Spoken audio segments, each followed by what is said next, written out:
देश की बात फाउंडेशन की ओर से रविवार को इंदिरा शहर के कुंदन पैलेस में राष्ट्रीय रोजगार नीति कानून बनाने के लिए रोजगार संसद कार्यक्रम का आयोजन किया गया, जिसमें मुख्य अतिथि के तौर पर फाउंडेशन के कोऑर्डिनेटर अशोक काजल ने शिरकत की। कार्यक्रम में पहुंचने पर फाउंडेशन के सह कोऑर्डिनेटर अनिल वर्मा सहित अन्य सदस्यों ने बुके देकर उनका स्वागत किया। कार्यक्रम में बोलते हुए अशोक काजल ने कहा कि आज प्रदेश में प्रत्येक तीसरा युवा बेरोजगार है। पढ़ाई पूरी करने के बाद छात्र के पास कोई रोजगार नहीं है, इसलिए देश में राष्ट्रीय रोजगार नीति कानून बनाने की आवश्यकता है ताकि प्रत्येक युवक को रोजगार मिल सके। उन्होंने कहा कि राष्ट्रीय रोजगार नीति बनवाने के लिए रामलीला मैदान दिल्ली में 19 दिसंबर को एक आंदोलन किया जाएगा। उन्होंने युवाओं का आह्वान किया कि अधिक से अधिक संख्या में आंदोलन में शामिल होकर रोजगार नीति कानून बनवाने का काम करें। समाज सेवी एवं सह कोऑर्डिनेटर अनिल वर्मा ने कहा कि हमारा देश कई वर्षों तक अंग्रेजों का गुलाम रहा, जिसका मुख्य कारण देश में संगठन की कमी थी। सभी छोटे मोटे राजा आपस में संगठित नहीं थे। आज भी हमारा देश धर्म व जाति के नाम पर बंटा हुआ है। यदि ऐसे ही चलता रहा तो वो दिन दूर नहीं जब हमारा देश दोबारा गुलाम हो जाएगा। इसलिए आज पूरे देश को संगठित करने की जरूरत है। नमस्कार और आपके चैनल के सभी दर्शकों को मेरे राम राम। और यहाँ जो आज रोजगार संसद का आयोजन किया गया, जिसमें हमारे स्टेट कोऑर्डिनेटर अनिल वर्मा के सौजन्य से हुआ और हमारे मुख्य अतिथि के रूप में हमारे सेंट्रल ऑर्गेनाइजेशन ललित चौहान जी पहुंचे। हमारे डिस्ट्रिक्ट कोऑर्डिनेटर गौरव गोयल जी रहे और हमारे पानीपत से भी डिस्ट्रिक्ट कोऑर्डिनेटर यहाँ आए और तमाम साथियों ने जो इस आंदोलन की जो रूपरेखा बना रहे हैं, जिसमें सभी साथियों ने बढ़ चढ़ कर हिस्सा लिया और हमारी बातें बड़ी ध्यान से सुनी और सभी ने हमको आश्वस्त किया 19 दिसंबर के जो हम आंदोलन शुरू हो रहा है देश के अंदर रोजगार नीति कानून बनवाने के लिए, सभी लोग उसमें बढ़ चढ़ कर हिस्सा लेंगे और सभी आप अपने क्षेत्र में जागृति अभियान को ज्यादा बढ़ाएंगे।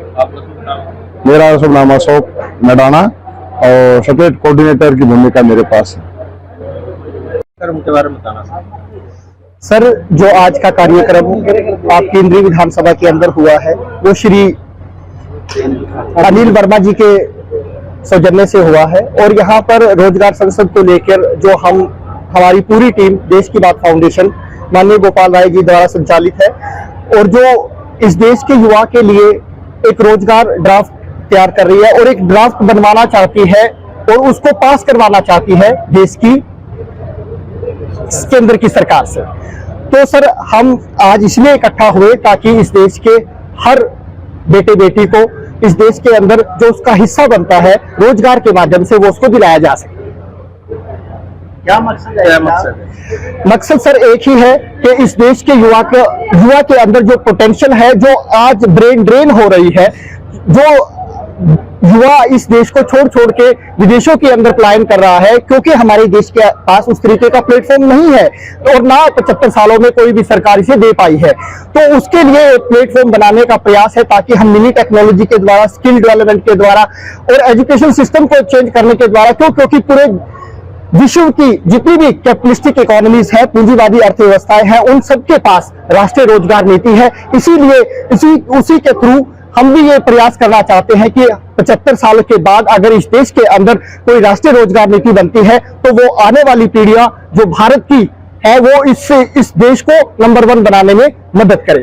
आपका संगठन कहाँ काम कर रहा है? सर, हमारा संगठन दिल्ली से शुरू होके इस समय भारत के प्रत्येक राज्य में और प्रत्येक जो इसकी यूनियन टेरिटरी है उसके अंदर तक ये काम कर रहा है और हमने ये लक्ष्य रखा है कि सितंबर के महीने तक हम पूरे देश के अंदर उसके हर डिस्ट्रिक्ट के अंदर हम ये रोजगार संसद के कार्यक्रम कर रहे हैं, जिसमें हमारे जो सज्जन लोग हैं जो इस देश के बाद फाउंडेशन से जुड़ने वाले हैं या जो जुड़ रहे हैं, जो इसमें एक सोशल जो उसको क्या कहें समाज सेवी सोशल वर्क के थ्रू ताकि हम लोगों को जागृत कर सकें। इंडिया और भारत के बीच क्या किस रूप से देखते हैं? सर, ये देखिए, ये हमारे इस विषय से संबंधित नहीं है तो हम इस पे कुछ ज्यादा नहीं बोलेंगे। आगे की रणनीति क्या है? आगे की रणनीति ये है सर, 19 दिसंबर हम इस देश के तमाम लोगों के पास जा रहे हैं ताकि हम इसको एक आंदोलन का रूप दे सकें, क्योंकि सरकार इतनी रिजिड और अड़ामेंट है कि हमने उनको पहले भी कही थी। जो पिछला सेशन गया उसमें हमने ड्राफ्ट भेजा था पूरा पॉलिसी का कि आप इस देश के युवा के साथ जो ये खिलवाड़ कर रहे हैं जाति धर्म और संप्रदाय का, इसको बंद करके आप उनके लिए एक ऐसा सॉलिड काम कीजिए ताकि आपको आने वाली पुश्तें भी याद रखें। कितने लोगों के पहुंचने की उम्मीद है वहाँ पे? सर, ये अभी भविष्य के गर्भ में है कि हमारी बात कितने लोग किस तरीके से समझ पाते हैं और वो इस पर किस तरीके से रिएक्ट करते हैं। हो सकता है इसको कल, आपको पता है जब कोई आंदोलन शुरू होता है या आंदोलन शुरू होने की शुरुआत होती है उसमें कई तरीके के एलिमेंट्स बीच में आ जाते हैं। वो एलिमेंट्स ऐसे होते हैं जो उस संगठन को तोड़ने की कोशिश करते हैं। जो भविष्य के गर्भ में है सर, उसके बारे में मैं भी नहीं बता सकता। जी, आज मैं सबसे पहले तो आपके चैनल का बहुत बहुत धन्यवाद करता हूं जिसने इस सामाजिक प्रोग्राम को दिखाने का काम किया, और सभी दर्शकों को भी इसके लिए बधाई देता हूं।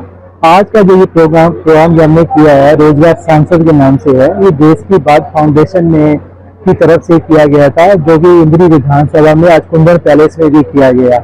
इसका जो मकसद है कि देश के अंदर ऐसा कानून बनना चाहिए कि कोई भी साथी, चाहे वो अमीर हो, गरीब हो, किसान हो, मजदूर हो, युवा साथी हो, सबको एक रोजगार मिले। तो उसके लिए एक 4 साल से संघर्ष कर रहा है। पिछली बार भी हमें संसद के अंदर एक ड्राफ्ट भेजा था, लेकिन जो किसी कारण से मंजूर नहीं पाया। और 19 दिसंबर तक ये सभी जितने भी राज्य हैं, भारत के जितने भी राज्य हैं, उसमें जितने भी जिले हैं, उसके अंदर रोजगार सांसद किया जा रहा है और साथियों को इस आंदोलन से जोड़ने की कोशिश की जा रही है। तो 19 दिसंबर को एक डेट है जिसमें इस रोजगार आंदोलन की शुरुआत की जाएगी। तो आज भी जितने साथी यहाँ पे जुड़े हैं, सब ने इसको समझा है कि रोजगार हमारे देश के लिए कितना जरूरी है। हमारे युवा साथी +2 बाद में करते हैं, पहले फॉरेन जाने की बात करते हैं। उसका एक ही कारण है कि यहाँ पे उनको कुछ मिलता नहीं, उनको कुछ दिखता नहीं, कोई पॉलिसी नहीं दिख रही, कोई रोजगार नहीं दिख रहा, इसलिए फॉरेन जाने की बात करते हैं। और फॉरेन भी कैसे जाते हैं, कुछ नंबर 1 में जाते हैं, कुछ नंबर 2 में जाते हैं। जो नंबर 1 में जाता है हो सकता है वो वापस भी आ जाए, और जो शायद नंबर 2 में जाते हैं, पहले तो माँ बाप उनको कहीं ना कहीं से कर्जा लेके भेजने का काम करते हैं, और जो नंबर 2 में जाते हैं वो उनके वापस आने के चांस भी मिल होते हैं। अभी पीछे ही मैंने इंद्री विधानसभा कमालपुर रोडान का आपको एक छोटा सा एग्जाम्पल देता हूँ। वहां पे एक बच्चे की निर्मम हत्या हो जाती है, लेकिन उसका फादर जो भी फॉरेन गया हुआ था वो वहां पे नहीं पहुंच पाता। और जो माँ बाप भी होते हैं वो कर्ज उतारते उतारते दुनिया से अलविदा हो जाते हैं, बच्चे का दोबारा मिलन भी नहीं होता, या जो यहाँ से चले जाते हैं वो दूसरे देश की सेवा करते हैं। अगर आज के दिन भी आप देखें तो नासा के अंदर जितने भी अच्छे प्रीमियम कंट्री है, जो कहते हैं डेवलप्ड कंट्री है, उसके अंदर क्या है, सारा ब्रेन मैक्सिमम इंडिया का यूज हो रहा है। अगर वहां का आप पूरा टैलेंट देखो, जो अच्छा टैलेंट है वो इंडिया का है, जो कि यहाँ पे यूज होना चाहिए, यहाँ पे देश का भागीदार बनना चाहिए, उसका योगदान देश के लिए यहाँ पे होना चाहिए, तो वो फॉरेन के लिए हो रहा है। तो देश के अंदर ऐसा कानून या ऐसा कानून लेके आना चाहिए जिसमें हर एक को रोजगार मिले। मैं कह रहा हूँ अगर ये पॉलिसी देश के अंदर ये कानून बन जाता है कि हर हाथ को काम मिले, तो मैं कहता हूँ 1 साल 2 साल 5 साल 2040 तक इंतजार करने की जरूरत है कि हमारा देश विकसित हो जाएगा। बहुत जल्दी ही हमारा देश विकसित हो जाएगा। इसको लेकर अपील करना चाहूंगा। मैं सभी जो हमारा 19 दिसंबर से हमारा जो आंदोलन शुरू हो रहा है, मैं सभी साथियों से जो मेरे को देख रहे हैं, सुन रहे हैं, देश की बात फाउंडेशन को सुन रहे हैं, मैं उन सबसे अनुरोध करूंगा कि ज्यादा से ज्यादा उस आंदोलन का भागीदार बने। और ये जो आंदोलन है वो मेरे लिए या आपके जो 40 या 45 या 50 साल के लिए उनके लिए नहीं है, वो तो अपनी उम्र को गुजार चुके हैं। ये हमारे देश का जो युवा है, जो हमारा युवा राष्ट्र है, जिसका हम गर्व से कहते हैं हमारा युवा राष्ट्र है, ये उनके लिए आंदोलन है, आने वाली जनरेशन के लिए आंदोलन है। तो सभी साथी इसमें अपनी भागीदारी दें, योगदान दें और ज्यादा से ज्यादा इस आंदोलन में भागीदारी करें। धन्यवाद।